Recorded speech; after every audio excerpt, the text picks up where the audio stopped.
예, 우리가 살아가면서 모두가 성공하기를 원합니다. 그게 어떤 일이 되었건, 직장 일이건, 아니면 학교에서 공부를 하건, 아니면 가정 일이건, 무엇이 됐건 간에, 저 사람은 성공했다 하는 말을 듣고 싶어 합니다. 여러분, 스티븐 코비라는 분이 계시는데, 한번 보여주십시오. 저분이, 참 유명한 책을 쓰셨습니다. 성공하는 사람들의 7가지 습관이라는 책을 쓰셨는데 아마 읽어보신 분들도 계시고 또 한번 들어보신 적도 있으실지 모르겠습니다. 굉장히 오랫동안 베스트셀러입니다. 이분이 한 25년 동안 그 성공한 사람들을 찾아다니면서 인터뷰도 하고 연구도 하고 해서 그 본질이 뭘까 찾아냈던 그런 책입니다. 거기에 대해서 쓰고 있습니다. 예를 들어서 이제 어떤 것들이 있는가 하면 자신의 삶을 주도하는 사람이 돼야 된다. 그리고 또 소중한 것을 먼저 하라. 쉽지가 않습니다. 소중한 것을 먼저 해야 되는데 불필요한 것부터 먼저 하는 경우가 굉장히 많습니다. 그리고 또 혼자서만 이기려고 하지 말고 서로 다 이기는 그런 전략을 해라. 윈윈, 함께 이겨라. 이런 얘기들을 하고 있습니다. 제가 이제 3가지만 말씀드렸는데 또 나머지 4가지를 보시려면 책을 사 보시기 바랍니다. 참 좋은 책입니다. 괜찮은 책입니다. 읽으면 도움이 될 것 같습니다. 그런데 요셉은 어떤 경우인가? 요셉은 어떻게 해서 그렇게 성공했을까? 요셉이 어떻게 해서 당시에 세계의 가장 강대국이었던 이집트에서 제2인자의 위치, 모든 권세를 다 누릴 수 있는 그 위치까지 올라가게 되었는가? 하는 것을 우리가 오늘 본문을 통해서 좀 생각해 봤으면 좋겠습니다. 우리가 계속해서 지금 요셉의 삶을 살펴보고 있습니다. 오늘 이제 바로 앞에 서 있는 요셉의 모습을 볼 텐데, 요셉이 바로 앞에 서 있을 때 비로소 우리들이 깨닫는 것이 있습니다. 그게 뭔가 하면 고통이라는 것에 대한 목적, 거기에 대해서 우리가 생각하게 됩니다. 아무런 이유도 없이 여러분 고통이 올까요? 그렇지 않습니다. 고통이 오는 이유가 반드시 있습니다. 목적이 있습니다. 제가 이제 앞에서도 말씀드렸는데 그 대부분의 고통의 이유는 우리의 과거에 있는 것이 아니고 어디에 있습니까? 우리의 미래에 있습니다. 미래의 목적 때문에 우리가 고통을 당할 때가 훨씬 더 많습니다.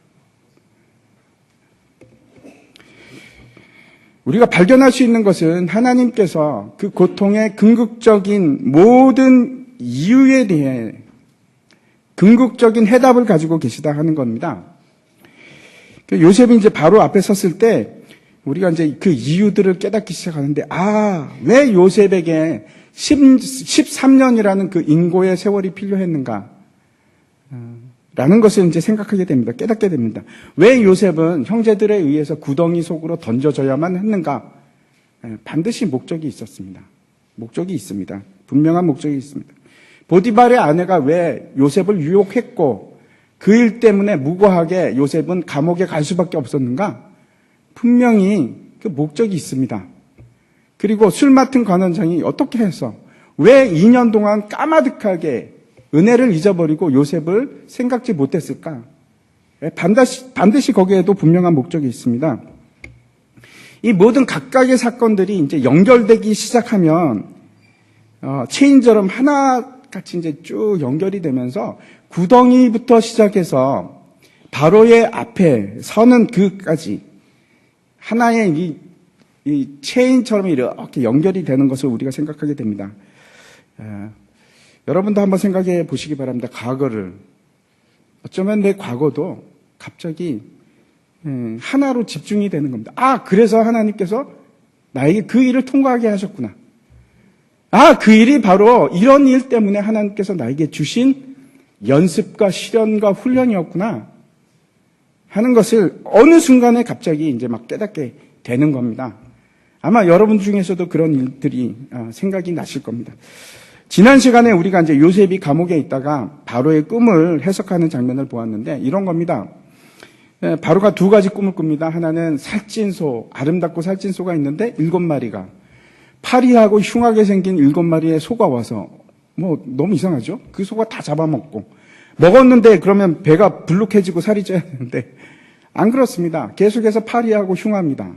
그런 이상한 꿈을 꾸게 되고 2번째 꿈은 그 파리하고 아주 바짝 마른 이삭, 7개의 이삭이 아주 튼실한 7개 이상을 다 먹어버립니다. 이삭이 어떻게 사람을, 다른 이삭을 먹을까요?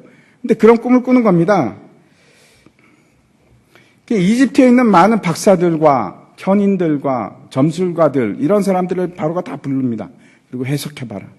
아무도 해석을 못합니다. 아무도 못합니다.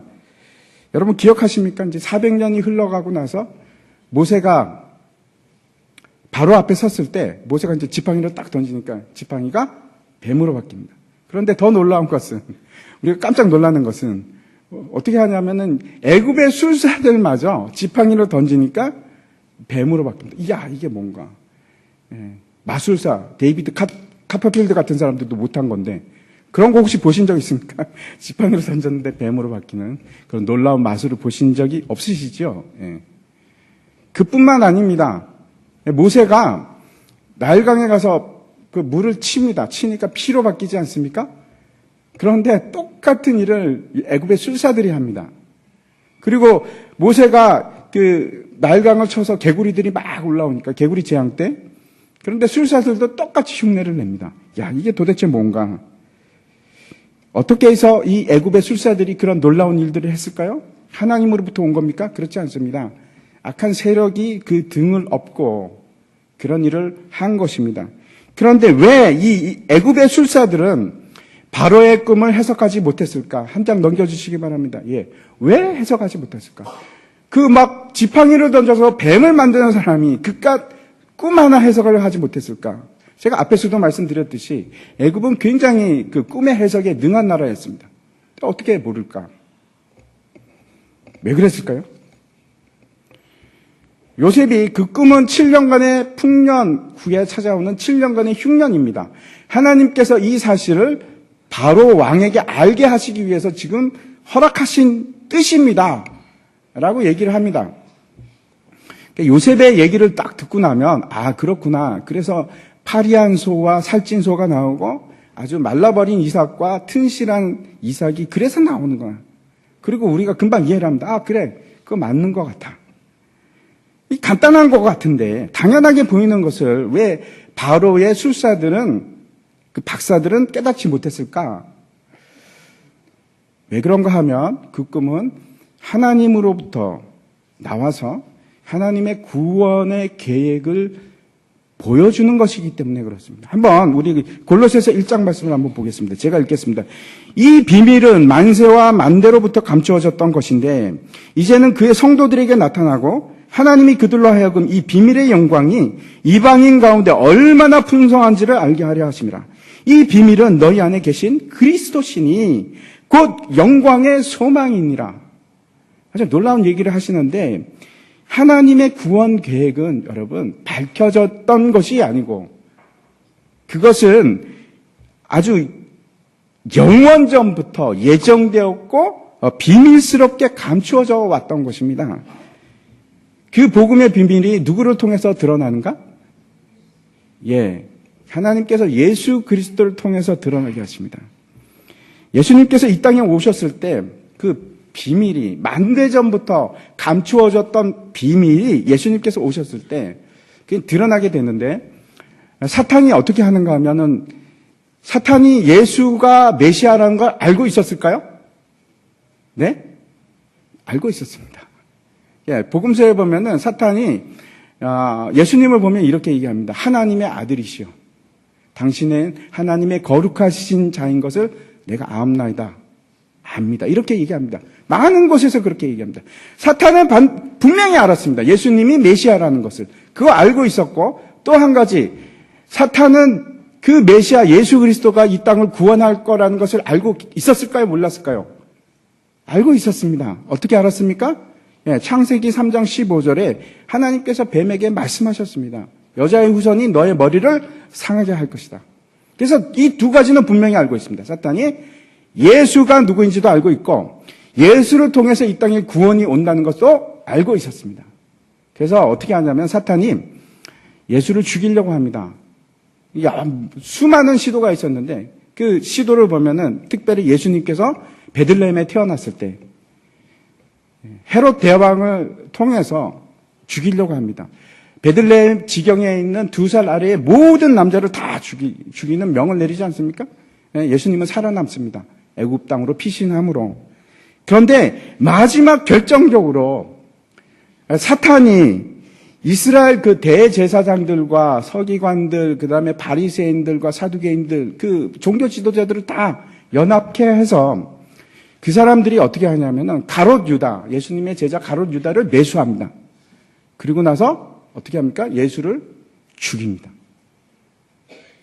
아마 그 죽이는 순간에 사탄은 굉장히 기뻐했을 겁니다. 드디어 하나님의 계획을 실패케 했다. 허물어뜨렸다. 허사로 만들었다. 그러면 자신의 계획이 성공했다고 생각하고 기뻐했을 것 같습니다. 그런데 그게 끝이 아니었습니다. 예수님께서 십자가에 죽는 사건이 끝이 아니고 결국 그 십자가의 사건이 어디로 이어지는가? 부활로 이어집니다. 부활하심으로 예수님께서 무덤에서 부활하심으로 하나님의 그 계획이 허사로 돌아갔는 줄 알았는데 허사가 아니고 예수 그리스도께서 궁극적인 승리를 취하게 되십니다. 시편 2편 말씀 한번 보여주시기 바랍니다. 제가 읽겠습니다. 어찌하여 이방 나라들이 분노하며 민족들이 헛된 일을 꾸미는가? 세상의 군왕들이 나서며 관원들이 서로 꾀하여 여호와와 그의 기름 부음 받은 자 예수 그리스도를 얘기합니다. 대적하며 우리가 그들의 맹 것을 끊고 그의 결박을 벗어버리자 하는도다. 하늘에 계신 이가 웃으시며 주께서 그들을 비웃으시리로다. 지금 무슨 말인가 하면 세상의 군왕들이 누굴까요? 세상의 왕들일 수도 있습니다. 그런데 여기서 얘기하는 것은 이 땅을 지배하고 있는 악한 사탄의 세력을 얘기합니다. 그 세력이 뭐라고 합니까 지금? 그 세력이 예수를 죽여버리고 그 결박을 끊어버리자 이렇게 얘기합니다. 이 결박이라는 것은 그 아들을 죽임으로 하나님의 상속자 대신 예수를 죽임으로 하나님의 지배하에서 벗어나자 하는 겁니다. 그리고 실제로 예수를 죽입니다. 그런데 지금 뭐라고 합니까? 하나님께서는 그 일을 비웃으신다 이렇게 얘기하고 있습니다. 계속해서 보겠습니다. 5절부터 다시 쭉 읽겠습니다. 그때 분을 바라며 진노하사 그들을 놀라게 하여 이르시기를 내가 나의 왕을 내 거룩한 산 시온에 세웠다 하시리로다. 내가 여호와의 명령을 전하노라. 여호와께서 내게 이르시되 너는 내 아들이라. 오늘 내가 너를 낳았도다. 내게 구하라. 내가 이방 나라를 내 유업으로 주리니 내 소유가 땅끝까지 이르리로다. 내가 철창으로 그들을 깨트리며 질그릇같이 부수리라 하시도다. 하나님께서 그 죽으신 예수 그리스도를 부활시키시는데 죽음에서 다시 일으키시는데 그걸 뭐라고 지금 여기서 표현하고 있냐면 너는 내 아들이라. 오늘 내가 너를 낳았도다. 우리가 많은 경우에 이제 저 구절을 보면서 예수님 탄생을 얘기합니다. 아닙니다. 탄생이 아니고 예수님께서 죽음에서 다시 일어나신 부활 사건을 얘기하는 겁니다. 오늘날 내가 너를 낳았다. 그리고 나서 뭐라고 하는가 하면 땅의 모든 권세가 누구에게 속하는 것이 됩니까? 이제 예수님께. 이것이 하나님의 구원의 계획인데 만세 전부터 비밀로 되어 있습니다.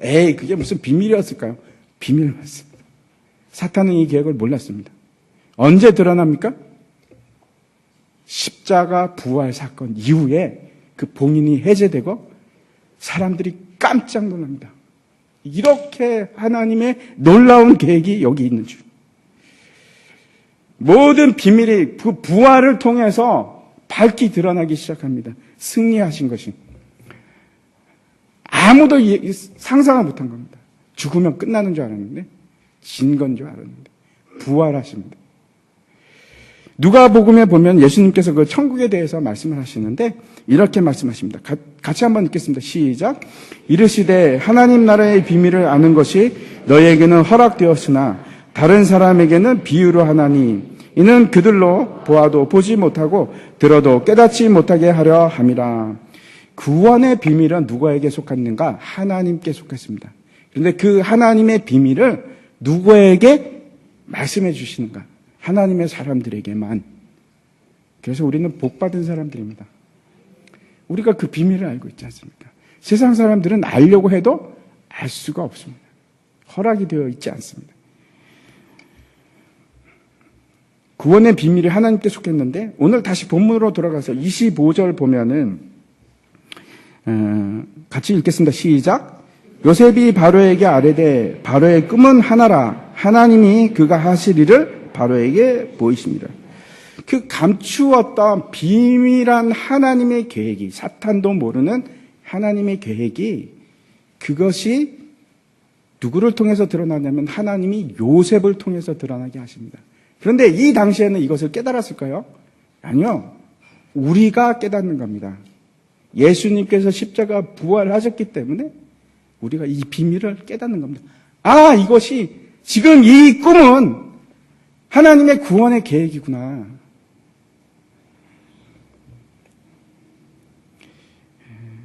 우리가 알고 있는 복음도 마찬가지입니다. 우리가 생각하기에는 이 복음이 너무나 간단하고 그 다음에 분명하고 쉽고 그렇게 느껴집니다. 그런데 허락되지 않는 사람들, 우리 외인들, 우리 밖에 있는 사람들은 복음은 들어도 이해를 못합니다. 그게 말이 다 돼. 그걸 나보고 믿으라고? 도저히 사람들은 이해할 수 없는 것들인데 우리는 이해가 되는 겁니다. 하나님께서 우리에게 허락해 주셨기 때문에. 이 만세 전부터 감추었던 구원의 비밀이 우리에게는 허락이 되었기 때문에 우리가 깨달아 아는 것입니다. 지난 시간에 이제 요셉이 꿈을 해석하는 그 장면까지 우리가 봤는데 그 마지막 해석의 내용을 한번 다시 보도록 하겠습니다. 29절부터 31절까지인데 제가 읽겠습니다. 온 애굽 땅에 7해 큰 풍년이 있겠고 그 후에 7해 흉년이 들므로 애굽 땅에 있던 풍년을 다 잊어버리게 되고 이 땅이 그 기근으로 망하리니 후에 든 그 흉년이 너무 심함으로 이전 풍년을 이 땅에서 기억하지 못하게 되리이다. 요셉이 지금 뭐라고 얘기하냐면 이 땅의 기근으로 모두가 다 땅이 망한다고 하는데 이 땅이 망한다는 것은 땅만 망한다는 뜻이 아니고 거기에 살고 있는 모든 사람도 같이 망한다 그런 뜻입니다. 그래서 그 흉년이 너무나 강력하고 이게 무시무시한 흉년이기 때문에 그 전에 있는 풍년은 기억하지도 못하리라. 이걸 보면서 마치 이 7년 동안 일어나는 이걸 보고 어떤 것이 느껴지냐면 71회가 다시 생각이 됩니다. 아무튼 이 꿈대로 끝나면 이 땅에 누가 남습니까? 아무런 희망이 없습니다. 흉년으로 끝나는 겁니다. 망하고 끝나는 겁니다. 누가 살아남는 것이 아니고 생각해 보십시오. 그 험한 흉년이 7년간 됩니다. 곡식이 없습니다. 누가 살아남겠습니까? 어떻게 살아날 것인가? 그때 누가 필요한가 하면 우리에게 구원자가 필요합니다. 그래서 이 바로의 꿈은 바로의 꿈 자체로 완성이 된 꿈이 아니고 반드시 요셉이 필요합니다. 그 요셉을 통해서 이 전체가 하나님의 구원의 계획이 드러나는 꿈입니다. 예수 그리스도를 통해서 그 비밀이 완성이 됩니다. 요셉이 있어야지 이 꿈이 완성이 되는 겁니다. 요셉의 이제 꿈의 해석을 마치고 나서 요셉이 어떻게 합니까? 바로 왕이요, 감사합니다. 제가 나와서 바람도 쐬고 참 감사합니다. 이제 다 끝났으니까, 해석 끝났으니까 저 돌아가겠습니다. 안녕히 계십시오. 그리고 간 것이 아니고 요셉의 지혜가 드러나기 시작합니다. 지식은 여러분 그 자체로서 큰 의미가 없습니다. 지식이라는 것이 7년 동안 풍년이 있겠고 7년 동안 흉년이 있을 것이다. 이게 지식입니다. 그런데 지식은 그 자체로서 우리의 삶의 문제를 하나도 해결해 주지 못합니다. 우리가 막 지식을 추구합니다. 그렇죠? 학교에 다니고 뭐 배우고 책을 읽고 하면서 지식을 추구합니다. 하지만 여러분 지식은 우리의 삶을 윤택하게 해주지도 못하고 지식은 우리의 문제를 해결해 주지도 못합니다. 우리의 문제를 해결하고 우리의 답을 주는 것은 여러분 지식이 아니고 지혜입니다. 지혜가 필요합니다. 지식과 지혜는 어떤 차이가 있는가? 지혜는 우리가 그렇다면 무엇을 할 것인가에 대한 답을 주는 것이 지혜입니다. 그게 지혜입니다. 우리에게는 여러분 수많은 문제들이 있습니다. 여러분 많은 문제를 가지고 계시지 않습니까? 지식이 필요합니까? 아닙니다. 지혜가 필요합니다. 해답을 말해주는 지혜가 필요합니다. 단지 우리가 알고 있는 것들은 수많은 지식을 알고 있습니다. 인터넷만 들어가도 얼마나 많은 지식이 있습니까? 흘러 넘칩니다. 근데 그것들이 필요한 것이 아니고 변하지 않는 불변하는 지혜가 필요합니다. 언제 어디서나 적용이 되는 것이 지혜입니다. 그 앞에서 코비가 얘기했듯이 그 사람이 얘기하는 것이 원리를 얘기합니다. 원리. 변하지 않는 지혜. 답이 필요합니다. 지혜는 여러분 쉽게 발견되지 않습니다. 그리고 지혜가 있어야지 지식이 생깁니다. 쉽게 생깁니다. 한번 보겠습니다. 잠언 3장에 지혜에 대해서 얘기하고 있는데 제가 읽어보도록 하겠습니다. 지혜를 얻은 자와 명철을 얻은 자는 복이 있나니 이는 지혜를 얻는 것이 은을 얻는 것보다 낫고 그 이익이 정금보다 나음이니라. 지혜는 진주보다 귀하니 내가 사모하는 모든 것으로도 이에 비교할 수 없도다. 그의 오른손에는 장수가 있고 그의 왼손에는 부귀가 있나니 그 길은 즐거운 길이요 그 지름길은 다 평강이니라. 예, 지혜가 없으면은 고달픕니다. 근데 지혜가 있으면 우리에게 평강이 임하기 시작합니다. 지혜는 그 얻은 자에게 생명나무라. 생명나무라고 합니다. 지혜가 생명나무라. 지혜를 가진 자는 복되도다. 여러분, 지식도 중요합니다. 지식이 없이 어떻게 지혜로 건너뛸 수가 있겠습니까? 그렇죠. 하지만 더 중요한 거, 지혜와 지식 더 중요한 게 뭡니까? 지혜입니다. 여러분 자녀들에게 지식을 가르치지 마시고 지혜를 가르쳐 주십시오. 지혜는 지식을 습득하게 하고 지혜는 근신을 알게 합니다. 그래서 지혜가 필요합니다. 많은 사람들이 많은 지식이 있지만 지혜는 없습니다. 지혜가 없습니다.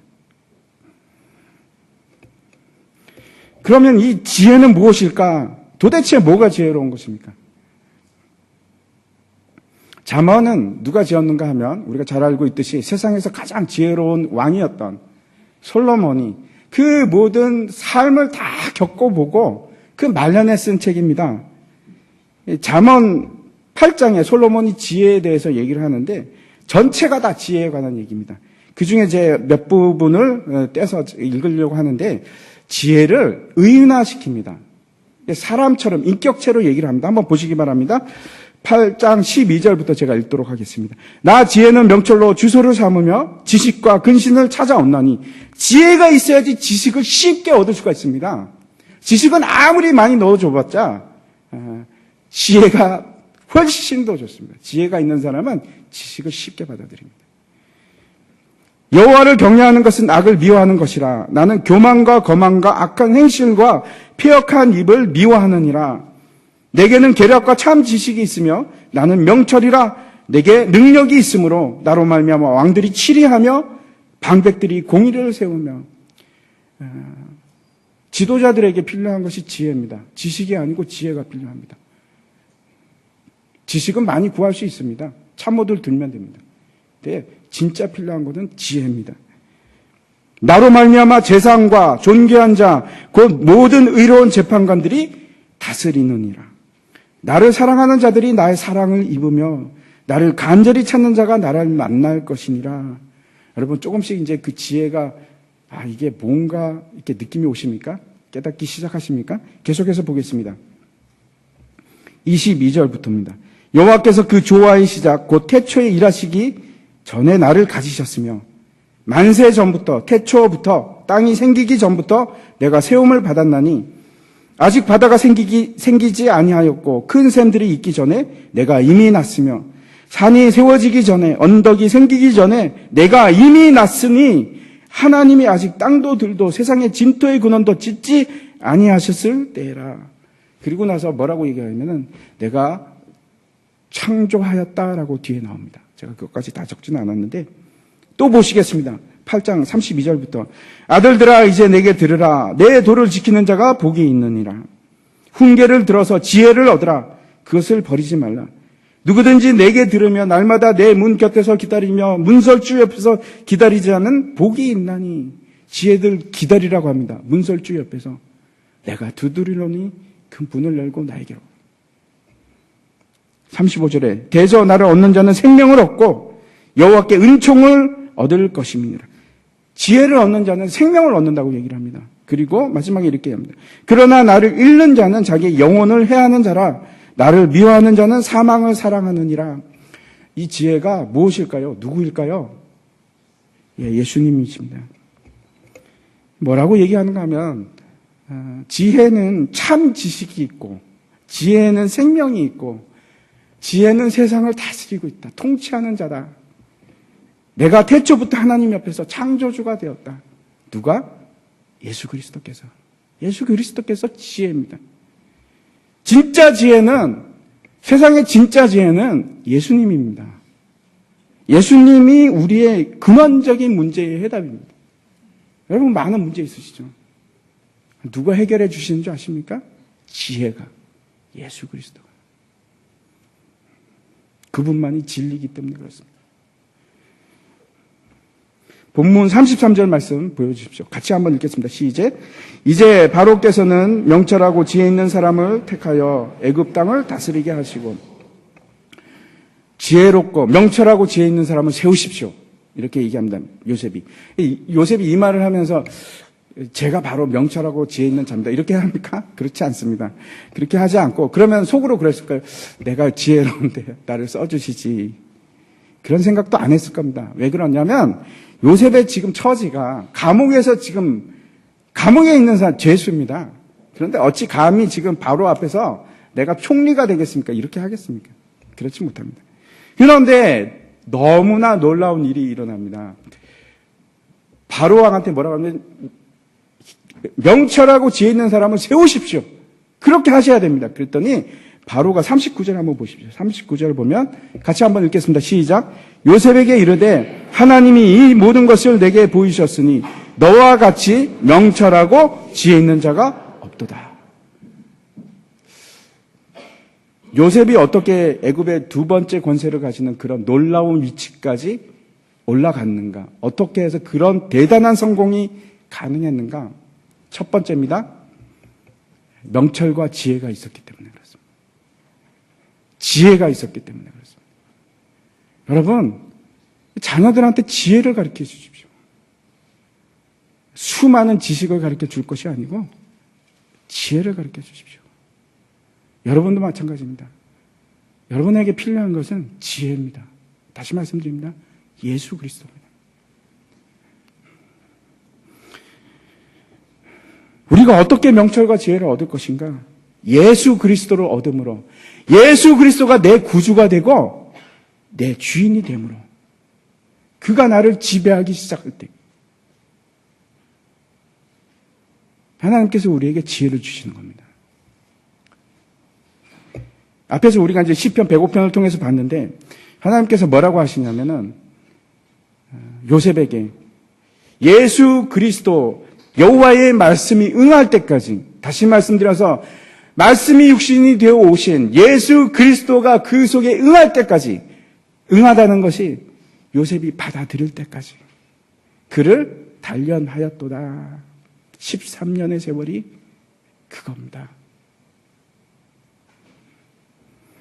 여호와의 말씀이 응할 때까지, 지혜가 그의 주인이 될 때까지, 지혜가 그의 구원자가 될 때까지.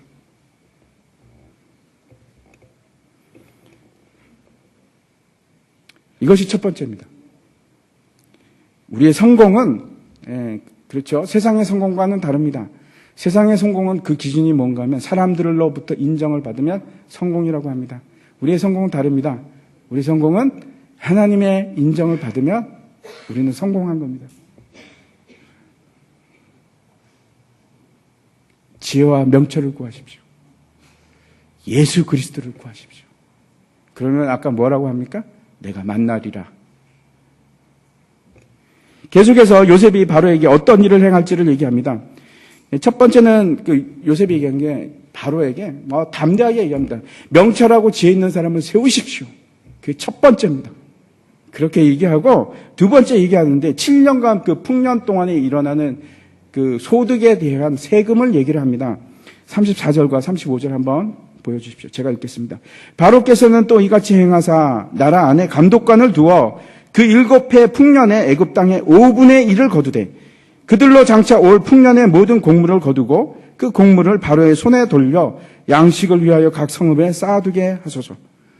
두 번째 세금에 대해서 얘기하는데 7년 동안 소출의 5분의 1을 세금으로 거두라 이렇게 얘기합니다. 그러면 몇 퍼센트입니까? 5분의 1이니까 20%. 많은 작은 세금이 아닙니다. 많은 편입니다. 보통 이제 동서고금을 막론하고 일반적인 세금은 얼마 정도인가 하면 10% 정도입니다. 그런데 여기서 2배를 받으라고 합니다. 그러면 한번 생각해 보십시오. 7년 동안 그러니까 20%씩 계속 모으면 그러면 얼마나 될까요? 예. 140% 그죠? 예, 7이 14니까 140%가 모이는데 그러면 한 해하고 반년 정도의 그 소출이 모이는 겁니다. 그런데 그 세금을 갖다가 거둔 양식을 갖다가 각 그 성읍에다가 나누어서 쌓아두라고 합니다. 이렇게 비축한 곡식으로 흉년을 날 수 있을까? 1년 반밖에 안 되는데 여러분 어떻게 생각합니까? 모자라지 않을까요? 그 정도면 충분할까요? 49절 말씀 한번 보여주십시오. 같이 읽겠습니다. 시작. 쌓아둔 곡식이 바다 모래같이 심이 많아 세기를 그쳤으니 그 수가 한이 없음이었더라. 얼마나 많은지, 풍년이 얼마나 강력한 풍년이었는지 거기서 20%만 잘라갖고 지금 세금으로 거뒀는데도 불구하고 어마어마한 그 곡물이 모이기 시작한 겁니다. 7년을 다 살아남을 수 있을 그 곡물이 모이게 되는 겁니다. 두 번째, 요셉을 통해서 우리가 배울 수 있는 것은 그가 어떻게 해서 총리까지 되었을까? 그가 행하라 라고 했기 때문에 그렇습니다. 실제 그는 행하는 사람이 됩니다. 여러분 어떻습니까? 여러분은 어떤 스타일이십니까? 생각만 하시는 분이신지 아니면 실천하시는 분이신지. 제가 이제 다시 말씀을 드리는데 믿음은 행하는 것입니다. 반드시 그렇습니다. 믿음은 행함을 요구합니다. 사랑도 마찬가지입니다. 여러분, 사랑은 동사입니다. 물론 우리나라 말로 하면 형용사로 분류가 되겠지만 사랑은 동사입니다. 모습을 얘기하는 것이 아니고 움직이는 겁니다. 믿음도 마찬가지입니다. 여러분, 행하는 것입니다. 바로 앞에서 요셉이 그렇게 했습니까? 바로 왕이여, 우리 같이 기도합시다. 하나님, 좋은 사람 보내주십시오. 흉년을 이기달라고 기도했습니까? 아니요, 그러지 않았습니다. 바로 왕이시여, 현명하고 지혜로운 사람을 세우십시오. 그리고 곡식을 비축하십시오. 우리는 할 수 있습니다. 이 일은 가능합니다. 우리는 이길 수 있습니다. 망하지 않을 수 있습니다. 우리 함께 합시다. 행하는 겁니다. 설교를 듣고 나서도 마찬가지입니다. 오늘 설교 그래 참 그런 것 같아. 그리고 나서 잊어버리시는 것이 아니고 실천하십시오. 믿음도 행함으로 드러나야 되는 것이고 사랑도 반드시 행함으로 나타내야 됩니다. 생각과 말로 끝나는 것이 아니고 행하는 사람이 되십시오. 그것이 두 번째 요셉이 성공했던 비결입니다. 여러분, 가만히 있는 것이 아니고 끊임없이 행하는 겁니다. 믿음대로. 하나님께서 주시는 그 믿음대로 행하는 것입니다. 요셉은 행하는 사람이었습니다. 야고보서 한번 보여주시기 바랍니다. 1장 23절부터 25절까지 제가 읽겠습니다. 누구든지 말씀을 듣고 행하지 아니하면 그는 거울로 자기의 생긴 얼굴을 보는 사람과 같아서 제 자신을 보고 가서 그 모습이 어떠한 것을 곧 잊어버리거니와 자유롭게 하는 온전한 율법을 들여다보고 있는 자는 듣고 잊어버리는 자가 아니요 실천하는 자니 이 사람은 그 행하는 일에 복을 받으리라. 실천하는 자가 복을 받습니다. 실천하십시오. 믿음은 행하는 것입니다. 가만히 있는 거 아닙니다. 세 번째 보겠습니다. 세 번째, 요셉은 어떻게 해서 바로에게 인정을 받아서 그 총리의 자리에 이르기까지 되었는가? 37절과 38절인데 같이 한번 읽겠습니다. 시작. 바로와 그의 모든 신하가 이 일을 좋게 여긴지라. 바로가 그의 신하들에게 이르되 이와 같이 하나님의 영에 감동된 사람을 우리가 어찌 찾을 수 있으리요 하고 아주 놀라운 일이 생기는데 요셉이 그런 말을 했는데 그 신하들이 뭐라고 얘기하냐면은 이 일을 좋게 여긴지라. 이거 쉽지 않습니다. 왜 그런가 하면 경쟁 관계이기 때문에 그 바로의 신하들도 자기가 돋보이고 싶고 자기도 어떤 업적을 남기고 싶지 않겠습니까? 바로가 제가 해보겠습니다. 이건 이렇게 하면 됩니다. 그렇게 하는, 그런데 그런 일이 안 일어납니다. 지금 하나님께서 지금 통치하고 계신 것입니다. 그리고 더 놀라운 것은 바로가 아주 중요한 말을 하는데 뭐라고 합니까? 요셉을 하나님의 영에 감동된 사람이다 이렇게 얘기하고 있습니다. 혹시 여러분 다른 사람으로부터 이런 말을 들으신 적이 있습니까? 당신은 하나님의 영으로 감동된 사람이야. 내가 깜짝 놀랐어. 이런 말 들어보신 적 있으십니까? 들으셔야 합니다. 저 사람은 뭔가 달라. 하나님이 같이 하는 것 같아요. 하나님의 성령이 계신 것 같아. 이 구절은 성경에 처음으로 등장하는 말입니다. 이 창세기부터 시작해서 여기서 처음 등장하기 시작합니다. 하나님의 영으로 감동된 사람. 이 하나님의 영으로 감동된 사람에 대해서 한번 생각해 보시기 바랍니다. 요셉이 설교를 잘해서 그랬습니까? 아니면 요셉이 찬양을 멋들어지게 불러서 그렇습니까? 아니면 기도를 잘해서? 그런 거하고 상관없습니다. 하나님의 성령이 드러나는 것은 우리는 쉽게 생각하기를 영적인 일을 할 때 전도하고 예배드리고 그럴 때 아니요, 그렇지 않습니다. 모든 일에서 하나님의 영이 드러나야 됩니다. 왜? 우리가 하나님의 사람이라면, 성령의 사람이라면. 여러분이 직장에 있을 때도, 학교에 있을 때도, 가정에 있을 때도 하나님의 영이 드러나셔야 합니다. 성령의 감동이 일어나야 됩니다. 하나님의 사람이 그렇게 살아가는 겁니다. 우리가 하는 모든 실제적인 일에 있어서 하나님의 능력이 모든 일에서 나타나는 겁니다. 바로에게 인정을 받을 수 있었던 이유는 요셉이 그가 성령의 사람이었기 때문에 그렇습니다. 첫 번째 기억나십니까? 왜 바로가 요셉을 인정하게 되었는지? 그는 명철하고 지혜가 있는 사람이었고. 두 번째, 왜 요셉이 인정을 받았습니까?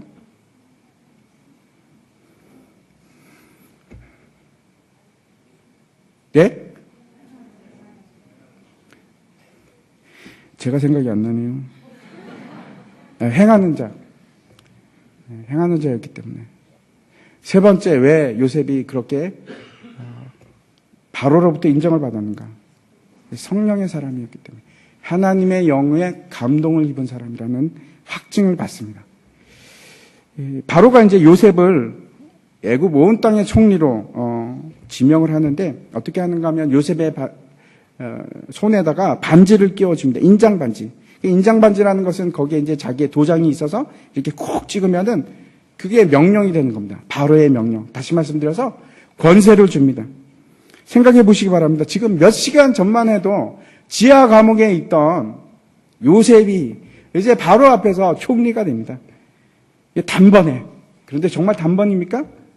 아닙니다. 그 올라가는데 13년의 세월이 걸렸습니다.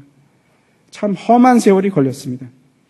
하나님께서 그 13년을 준비시키시고 이제는 최고 통치자의 자리에까지 이르게 합니다. 하나님께서 하셨습니다. 근데 이 장면을 보면 무엇이 생각나는가 하면 마치 예수님께서 무덤 아래에 계시다가 하늘 보좌까지 올라가시고 그렇게 하나님께서 요셉을 높이셨습니다. 그 높이는 자가 누구냐? 하나님이십니다. 여러분 혹시 여러분 중에 성공하신 분이 계십니까? 여러분이 똑똑해서 그렇습니까? 아니면 여러분이 현명하셔서 지혜가 있으셔서? 아니면 여러분이 근면하셔서? 그렇지 않습니다. 그 모든 것을 하나님께서 주셨습니다. 하나님이 여러분을 지혜롭게 하셨고 하나님이 여러분에게 현명함을 주셨고 그리고 하나님이 여러분에게 근면함도 주신 겁니다. 그래서 여러분은 하나님의 이름을 높여야 됩니다. 하나님께서 하셨습니다. 다시 오늘 이제 두 사람 마지막으로 우리가 두 사람에 대해서 생각해 보려고 하는데 두 사람이 등장합니다. 그렇죠? 요셉과 또 한 사람은 바로. 그 두 사람 중에서 여러분은 누구십니까? 요셉이십니까? 아니면 바로십니까? 우리가 바로입니다. 요셉은 이 땅에 오실 예수 그리스도를 예표하는 사람입니다. 우리에게 하나님의 비밀을 예수 그리스도를 통해서 우리에게 주셨듯이 요셉을 통해서 하나님께서 미래를 말씀하시고 구원케 하십니다. 하나님께서 예수 그리스도를 통해서 우리에게 앞으로 닥칠 일들을, 진실을 말씀하십니다. 그런데 이제 여러분, 선택은 여러분에게 달려 있습니다. 여러분 어떻게 하시겠습니까? 예수 그리스도를 받아들이시겠습니까? 아니면 그 예수를 무시하고 배제하시겠습니까? 여러분, 오직 예수만이 구원의 계획을 가지고 계시고 오직 예수만이 진리를 가지고 계십니다. 예수님만이 우리에게 참된 진리가 무엇인지 우리의 미래의 일들을 얘기하실 분은, 구원을 말씀하실 분은 예수님밖에 안 계십니다. 우리를 구원하실 분은 예수님이십니다. 여러분 앞에 두 길이 있습니다. 하나는 예수 그리스도를 받아들이고 그를 신뢰할 것인가, 아니면 예수 무시하고 지금 여태까지 살아왔던 대로 그렇게 계속해서 살아갈 건가? 내가 계획을 세우고 내 계획대로 그렇게 살아가실 건가? 여러분 어떻게 하시겠습니까? 예수가 나의 구주가 될 때만 나에게 기근이 없습니다. 예수가 나의 주인이 될 때만 내 미래가 보장이 됩니다. 예수가 나의 주인이 되어서 나를 인도하실 때에 그 앞길이 하나님으로 향하게 되어 있습니다. 지혜는 여러분 예수 그리스도에게만 있습니다. 그분이 우리의 지혜이고 그분이 우리의 구원이십니다. 여러분 무엇을 선택하시겠습니까? 여전히 예수를 무시하고 그냥 그 길을 가시겠습니까? 아니면 예수님을 택하시겠습니까? 바로는 요셉을 택했습니다. 그 구원자 되신 예수 그리스도를 신뢰하시기 바랍니다. 그리고 오늘 이 시간 여러분의 마음을 확장하십시오. 예수 그리스도가 나의 주인 되십니다. 같이 일어나셔서 우리 같이 찬양하도록 하겠습니다.